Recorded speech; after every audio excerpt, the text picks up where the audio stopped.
खून पीने वाली खूबसूरत चुड़ैल। सूरजपुर गांव में एक बहुत ही खूबसूरत राजकुमारी रहती है। राजकुमारी का जादुई महल गांव के बाहर जंगल में है। गांव में एक आदमी दौड़ते हुए आता है और शोर मचाता है। सभी अपने घरों में छुप जाओ। उस चुड़ैल ने आज भी एक लड़की उठा ली है। वो नहीं छोड़ेगी। वो किसी को भी नहीं छोड़ेगी। वो सबका खून पी जाएगी। अरे, तुमको ये कैसे पता?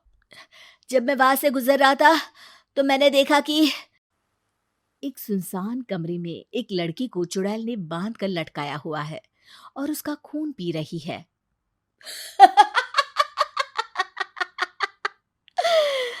मैं सबका खून पी जाऊंगी, सबका।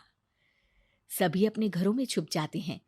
गांव में रहने वाला भोला अपने दोस्तों के साथ मटर गश्ती करते हुए घूम रहा है। तभी उसकी मम्मी रविता उसे घर बुलाने के लिए आती है। अरे भोला, तुझसे कितनी बार कहा है कि तू अब बाहर मत घुमा कर, वो चुड़ैल उठा कर ले जाएगी।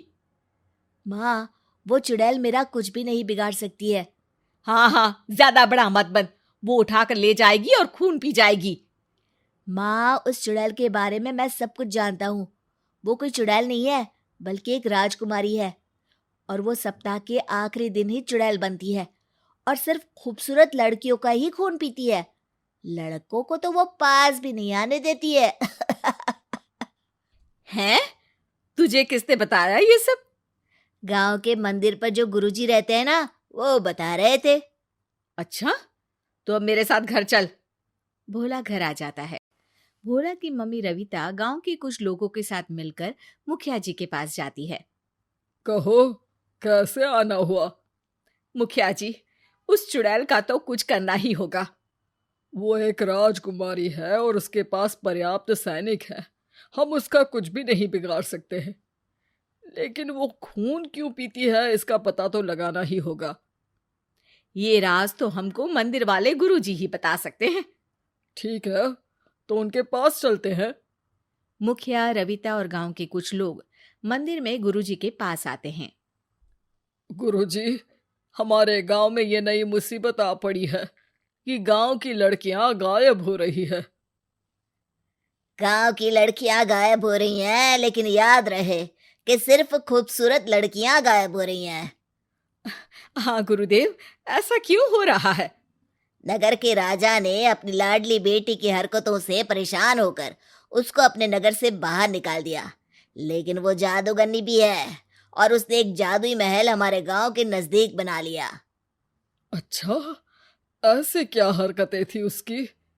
राजकुमारी खूबसूरत लड़कियों का खून पी जाती थी। अरे पर गुरुदेव, ऐसा क्यों करती थी वो?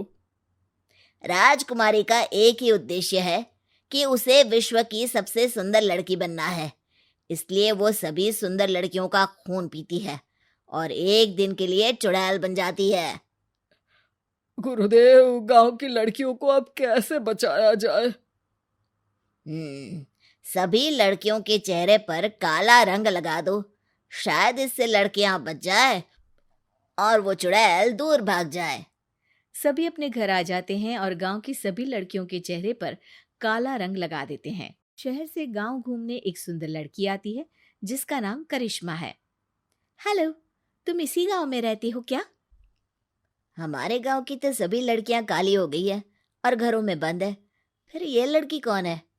कहीं ये वही चुड़ैल तो नहीं है? भागो! अरे क्या हुआ? भाग क्यों रहे हो तुम? अच्छा, चुड़ैल, चुड़ैल! हाँ, कहाँ है चुड़ैल? तुम ही तो।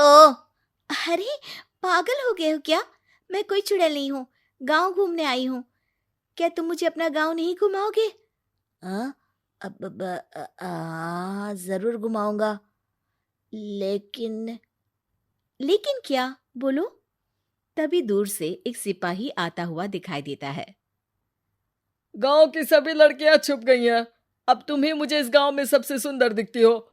आज शाम को तैयार रहना, मैं तुम्हें लेने आऊंगा। राजकुमारी का आदेश है। सिपाही चला जाता है।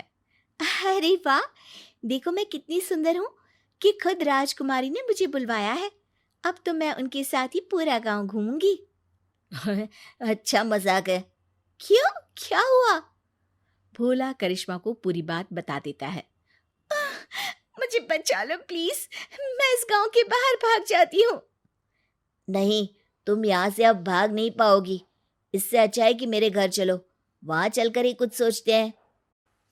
वो चुड़ैल के सिपाही तुमको खोज लेंगे। इससे अच्छा है कि तुम भी अपने मुंह पर काला रंग लगा लो। लेकिन वहां जाएगा कौन? मैं जाऊंगा वहां। क्या? लेकिन वो तो सिर्फ लड़कियों को ही बुलाती है ना। तो तुम मुझे लड़की बना दो। करिश्मा भोला को लड़की बना देती है और भोला शाम को महल में पहुंच जाता है। अरे वाह, आज तो तुम बहुत ही खूबसूरत लड़की को लेकर आए हो। इसका खून पीने में तो और भी मजा आएगा। सभी तैयारियां की जाए। राजकुमारी धीरे धीरे चुड़ैल के रूप में आने लगती है। सिपाही भी लड़की की बलि देने की सभी तैयारियां कर देते हैं। ए लड़की, क्या नाम है तेरा? तुझे बिल्कुल भी डर नहीं लग रहा है क्या? यहाँ जितनी भी लड़कियां आई हैं सब रोती है। भोला चुप रहता है। तू गूंगी है क्या? चल ये भी सही है, मुझे शोर पसंद नहीं है। चुड़ैल भोला का हाथ पकड़ती है और देखती है कि उसके हाथों पर बाल है। सिपाही, ये किसको उठा लाए हो तुम? इसके हाथों पर कितने बाल है? यार, कहीं इस चुड़ैल को पता तो नहीं चल गया कि मैं एक लड़का हूं। अब क्या होगा? भोला कांपने लगता है। चुड़ैल अपने लंबे लंबे दांतों से भोला का हाथ काटने की कोशिश करती है। भोला आंखें बंद कर लेता है, लेकिन जैसे ही चुड़ैल ने भोला का हाथ काटने की कोशिश की, उसको एक जोर का झटका लगा और वो दूर जाकर गिर गई। ये क्या हो रहा है? मेरा महल राख क्यों बन गया? मेरा कोई भी मंत्र काम क्यों नहीं कर रहा? जरूर ये लड़की के वेश में कोई लड़का है। कुछ ही देर में चुड़ैल के बदन में आग लग जाती है और वो जलकर राख हो जाती है। उसका जादुई महल खत्म हो जाता है। भोला गांव में आता है। सभी लोग फूल मालाओं से उसका स्वागत करते हैं। मम्मी, मुखिया जी, करिश्मा देखिए तो, मैंने कैसे उस जादूगरनी को और उसके साम्राज्य को नष्ट कर दिया है। हाँ बेटा, लेकिन तुमने ये किया कैसे? हाँ हाँ, बताओ कि कैसे किया तुमने ये सब? मैं गुरुदेव के पास दोबारा गया था कि गुरुदेव, उस चुड़ैल ने आज मेरी दोस्त करिश्मा को न्योता दिया है। मैं उसे कैसे बचाऊं? उस चुड़ैल से बचना बहुत मुश्किल है, लेकिन नामुमकिन नहीं है। इसके लिए तुम्हें जान जोखिम में डालनी होगी। गुरुदेव, मैं कुछ भी करने को तैयार हूं। राजकुमारी को श्राप लगा हुआ है कि वो हर सप्ताह चुड़ैल बनेगी, लेकिन अगर उसने गलती से भी किसी पुरुष या लड़के को दांत से छू लिया तो वो तुरंत जलकर मर जाएगी और उसका साम्राज्य भी समाप्त हो जाएगा। गुरुदेव की बात मैंने मान ली और जिसका परिणाम इस गांव से सदा के लिए चुड़ैल का साया हट गया। कुछ ही देर में ये खबर सारे गांव में फैल जाती है और सभी लड़कियां चेहरे से काला रंग हटाकर सज संवर कर बाहर आती हैं और पूरा गांव बेहद खुश है।